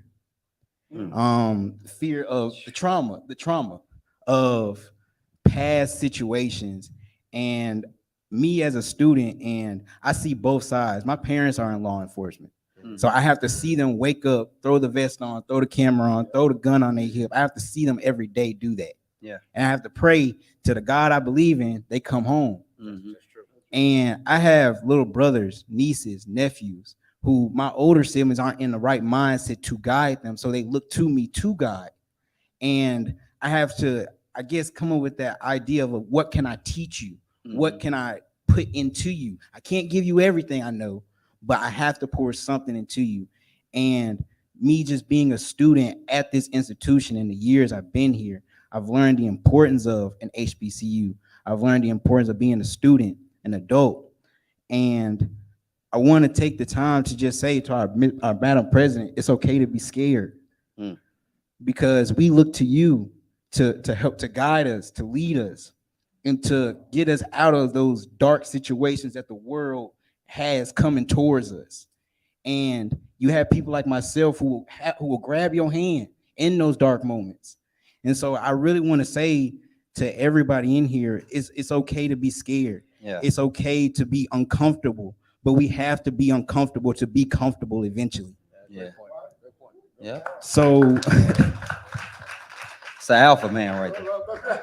I just thought, hey, easy. You might not want to comment.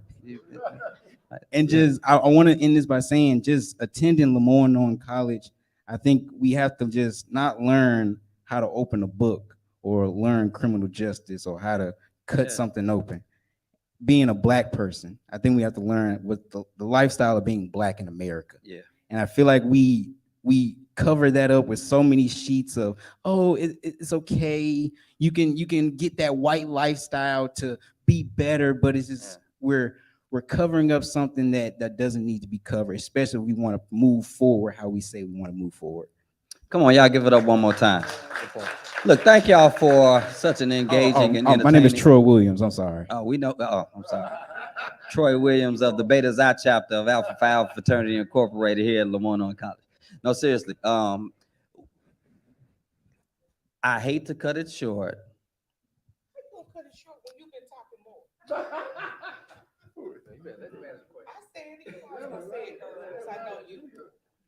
I'm calling on my Holy Ghost right now. Get your Holy Ghost. It's gonna be quick. We'll take this last question after which, because we only had 10 minutes a few minutes ago. And then we'll try to get some final comments from the panelists before we conclude. But yes, final question. Thank you so much. I am Sherry McIntyre Howard, a proud alum of LOC, class of 01. Grew up in South Memphis, graduated when I was 37 years old. I'll be 57 if God blesses me to see it April 30th. My question is this. We talked about the trauma. We talked about everything. Mickell, I love you, so don't take this the wrong way. But we have city councilmen that when this occurred, to help the school. When the school, she said the school did something. We have a city councilman for every district in Memphis. I did not hear one city councilman go to any neighborhoods and try to do or get anybody together, which they could have did, because we are out here talking about it. But because I'm not you, you don't hear me. So what can we do? Like after I said, oh, Dr. Johnson, I've been waiting to meet you. I want to come up here and meet you. I need Dr. Johnson to remember me, because I'm not out here. You're not going to see me. I work for the FAA. You're not going to see me at the FAA, but I'm involved. I'm in the NAACP. I'm at LeMoyne. I'm at the Metropolitan Baptist Church that I've been at. I'm a legacy over here for my family. When are we going to stop the fact that we can't say, when you get through, this was wrong. We are guilty. Nobody has said we are guilty. As a Black people, we are guilty. They didn't just do this. They just got caught. Great point. Well, I'll affirm the question and present it to y'all this way for closing remarks. How do we stop the trauma? That's why we're in this complicated situation, whether it's in the classroom, whether it's in city council, county commission chambers, whether it's in higher education. We are responding to what seems to be an endless cycle of Black death, Black pain, Black trauma. How do we stop? I think this is the essence of what Cherie is asking. Like, how do we stop this?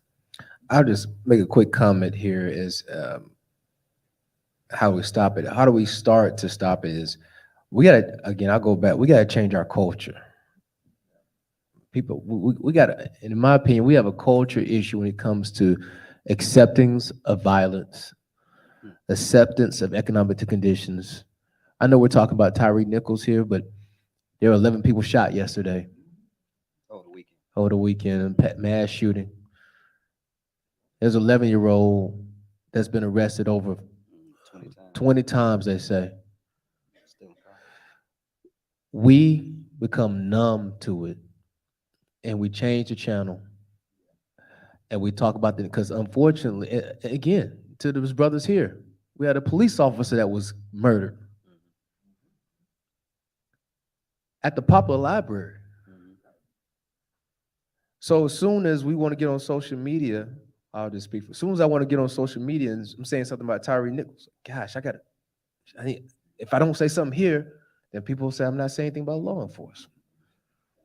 Well, if I say something here, that means we got a culture issue that we got to continuously have. It can't just be one conversation, that's it. It has to, we have to start movements in our classrooms. We got to start movements in the county commission. Like you said, we got to start movements to where this is continuous, and we need to embrace it. As one thing Memphis can do from these situations is lead from it.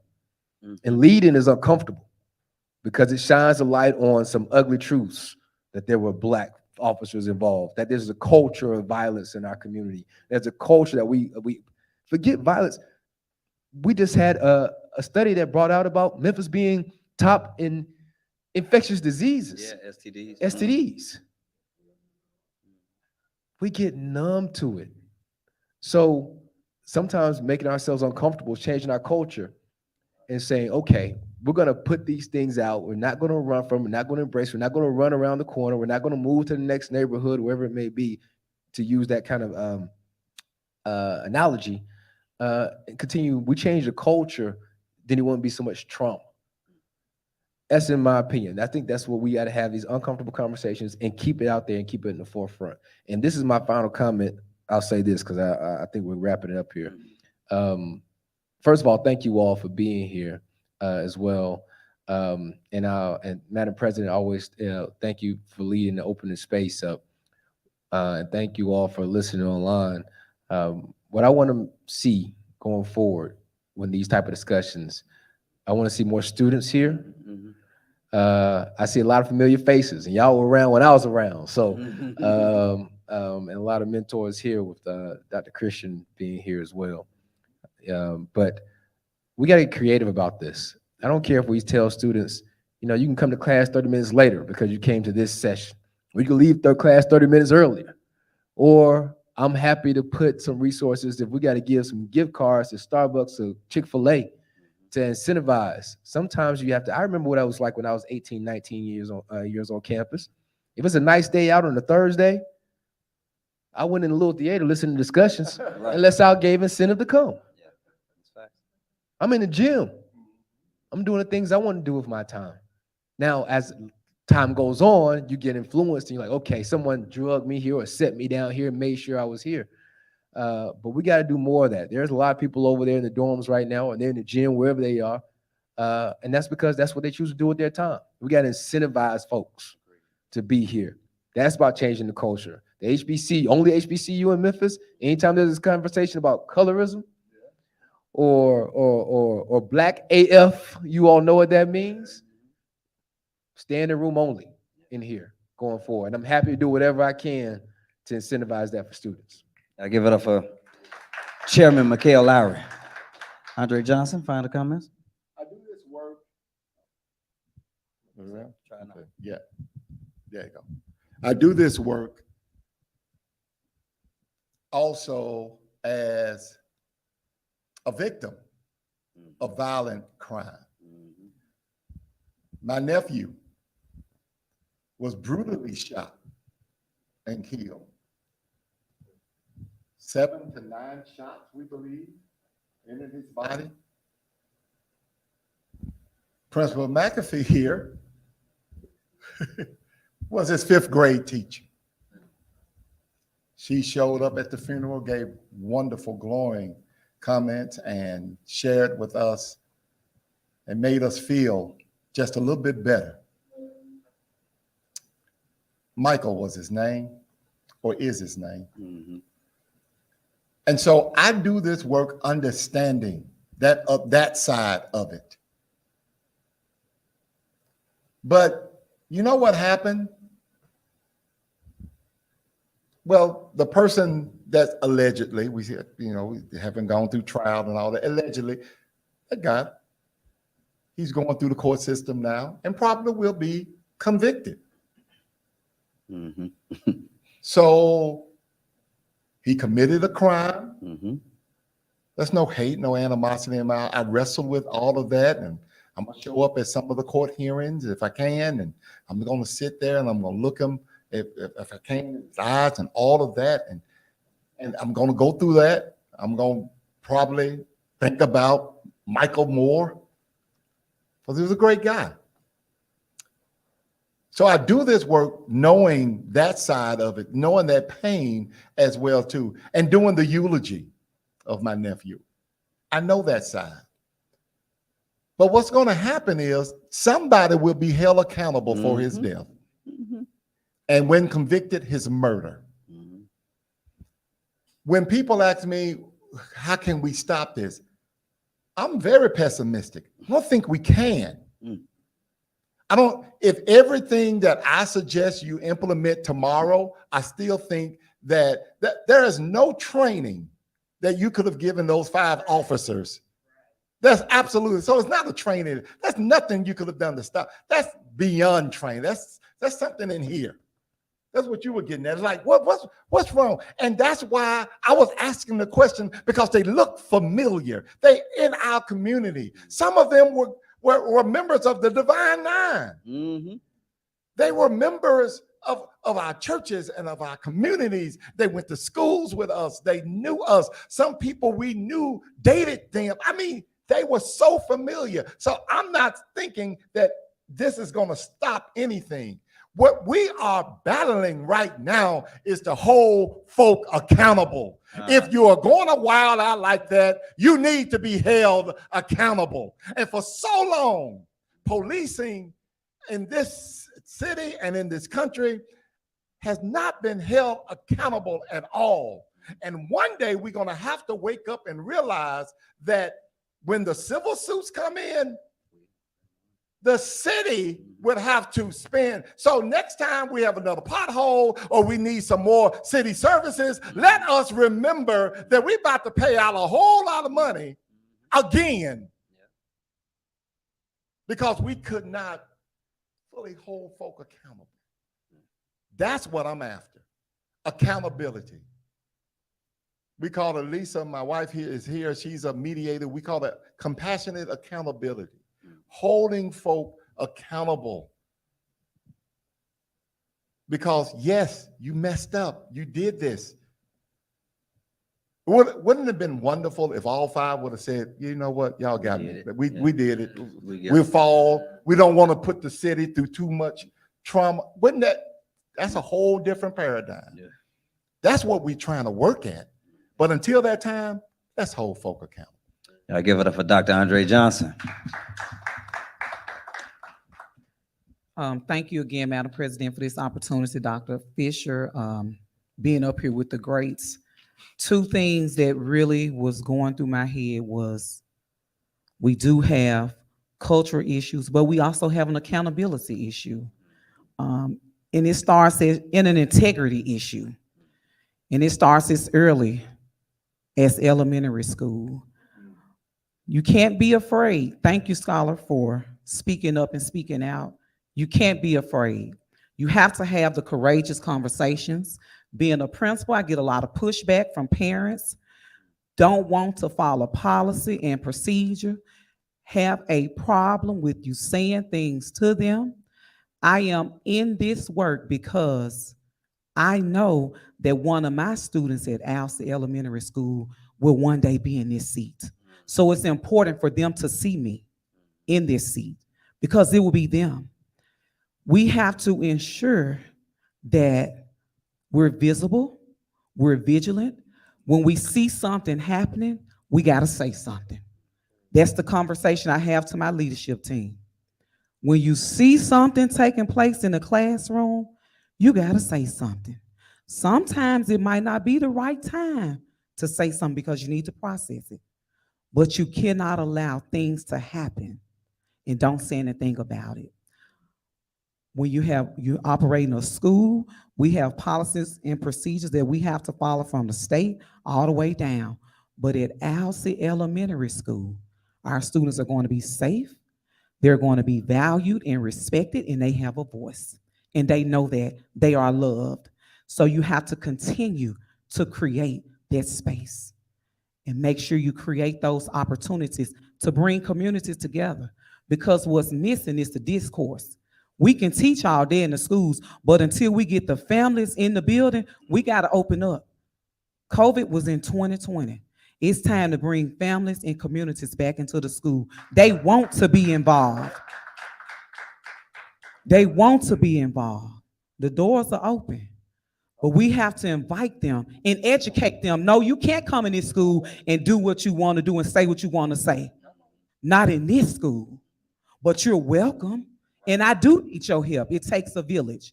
But in this school, this is how we operate for our children. And when I'm in this building, I belong to these children.